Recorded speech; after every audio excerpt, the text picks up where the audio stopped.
그가 전에는 그대에게 쓸모없는 사람이었으나 이제는 그대와 나에게 쓸모있는 사람이 되었습니다. 나는 그를 그대에게 돌려보냅니다. 그는 바로 내 마음입니다. 빌레몬서 1장 11에서 12절 말씀. 빌레몬서는 바울이 쓴 편지 가운데 가장 짧은 편지입니다. 그러나 다른 어떤 편지들보다도 그 내용면에 있어서 훨씬 흥미롭습니다. 이 빌레몬서에는 주요 인물이 3명 등장합니다. 한 명은 이 편지의 글쓴이인 바울입니다. 바울은 현재 수감 상태입니다. 그가 감옥에 갇혀 있다는 증거가 본문에 등장하기 때문입니다. 여러분께서는 바울이 수감 중에 쓴 서신하면 떠오르는 다른 서신이 있으실 겁니다. 바로 골로새서입니다. 바로 이 빌레몬서는 골로새서와 같은 배경을 갖고 있습니다. 골로새 교회는 바울의 동력자인 에바브라가 세운 교회입니다.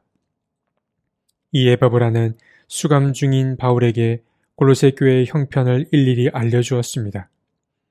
바울은 그에 대한 응답으로 자신의 조언을 담은 편지를 골로새 교회에 보내게 되는데, 이때 이 편지를 두기고와 오네시모 편에 함께 보내게 됩니다.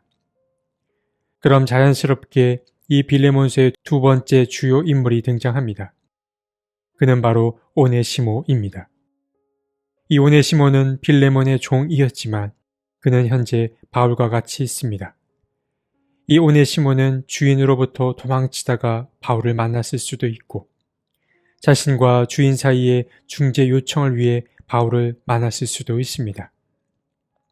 그러나 중요한 사실은 이 오네시모는 바울을 만났고 이전과는 전혀 다른 사람이 되었다라는 사실입니다. 그럼 이 빌레몬서에 등장하는 마지막 주요 인물이 남았는데, 그는 오네시모를 소개하던 중에 언급되었던 바로 그 빌레몬입니다. 이 빌레몬은 곧 이 서신의 이름이기도 합니다. 빌레몬은 오네시모의 주인입니다. 그는 바울의 동역자이자 골로새 교회의 교인이기도 했습니다. 그러니까 이 빌레몬서는 바울이 이 오네시모를 빌레몬에게 돌려 보내면서 쓰게 된 어떤 당부의 메시지라고 할 수 있습니다.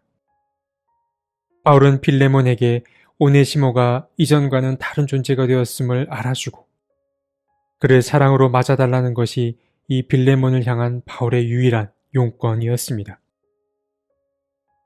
이 한 장으로 이루어진 빌레몬서에는 복음의 본질적인 특징이 담겨 있습니다.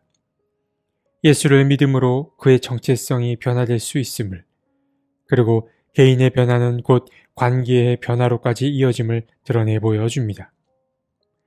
먼저 오네시모는 예수를 믿음으로 쓸모없던 이에서 유익한 이로 변화됐습니다. 10절과 11절의 말씀입니다. 내가 갇혀있는 동안에 얻은 아들 오네시모를 두고 그대에게 간청합니다. 그가 전에는 그대에게 쓸모없는 사람이었으나 이제는 그대와 나에게 쓸모있는 사람이 되었습니다. 그리스도인이 된 오네시모는 무익한 이에서 유익한 이로 큰 변화를 겪게 됩니다. 물론 이러한 변화는 단순히 바울의 선언만으로 증명되는 것은 아닙니다. 오네시모를 향한 바울의 애정을 통해서도 드러납니다. 12절의 말씀입니다. 나는 그대를 그에게 돌려보냅니다. 그는 바로 내 마음입니다. 누군가를 향해 그 사람은 내 마음이다 라고 말하는 것은 결코 쉬운 일이 아닙니다.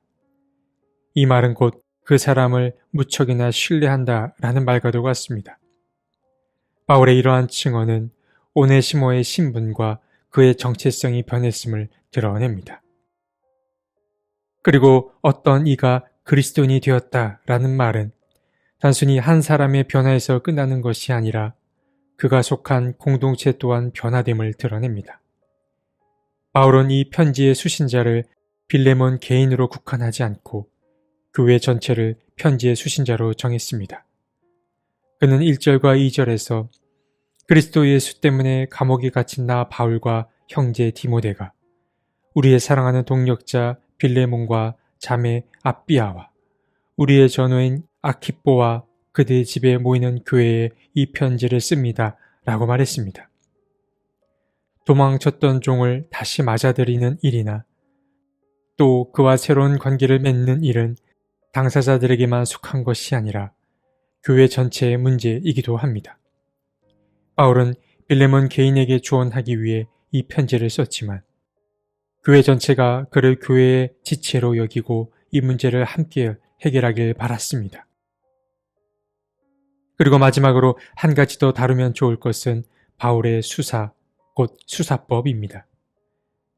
서두에 말씀드린 대로 빌레몬은 바울을 통해 복음을 받아들인 인물이자 골로새 교회의 교인이기도 했습니다. 그렇기에 어떻게 본다면 바울은 이 오네시모권을 두고 빌레몬에게 일방적으로 명령해도 될 상황이었습니다. 바울은 빌레몬에게 일방적으로 지시하고 그 순종을 기대해도 될 만한 상황이었습니다. 그러나 그는 그렇게 하지 않았습니다. 바울은 말합니다. 그대의 승낙이 없이는 아무것도 하고 싶지 않았습니다. 나는 그대가 선한 일을 마지못해서 하지 않고 자진해서 하기를 원하기 때문입니다. 바울은 자기 생각이 옳다고 해도 그 생각을 빌레몬에게 강요하지 않았습니다. 바울은 빌레몬의 승낙을 얻기 위해 호소했습니다. 그렇습니다. 어떤 선택이든 자발적인 선택이 이루어져야 그 결정에 후회가 남지 않고 또 그 결정을 지속시킬 수 있습니다. 오늘 우리가 함께 나눈 이 빌레몬서는 무척 짧지만 신앙생활과 인간관계의 핵심이 들어있는 책이었습니다. 먼저 그리스도인이 된다라는 것은 신분의 변화가 일어나는 일이기도 합니다. 우리는 그동안 무익한 종이었으나 이제는 쓸모있는 종이 된 것입니다. 여기서 쓸모란 무엇을 뜻하는 것일까요? 능력이 출중해지는 것을 말하지 않습니다. 그가 그리스도인이 됨으로써 하나님 안에서 한 식구가 됨을 뜻합니다. 식구는 어떠합니까? 서로 도우며 한 곳을 바라보며 가는 공동체를 뜻합니다. 이처럼 그리스도인이 된다라는 것은 높고 낮음이 없이 하나님 한 분만을 바라보며 나아감을 뜻하는 것입니다. 두 번째로 그리스도인이 되었다라는 것은 그를 알고 또 그가 속한 공동체가 앞으로 그에게 책임을 다하는 것을 뜻합니다. 그렇기에 그리스도인이 된다라는 것은 개인의 변화뿐만 아니라 공동체의 변화와도 연결되는 것입니다. 마지막으로 바울은 자기 옳음과 자기 확신에 사로잡혀도 그것을 누군가에게 강요하지 않았다라는 점입니다.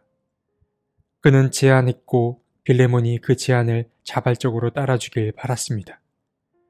그렇기에 여기에는 당연히 거절이라는 결과가 뒤따를 수 있습니다. 바울이 이처럼 사람을 대하는 이 지혜로운 방식을 우리 또한 배워야겠습니다.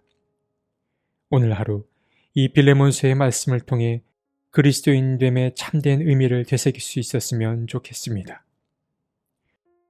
하나님, 그리스도인이 되었다라는 것은 새로운 명함 하나를 만드는 것이 아님을 깨달았습니다.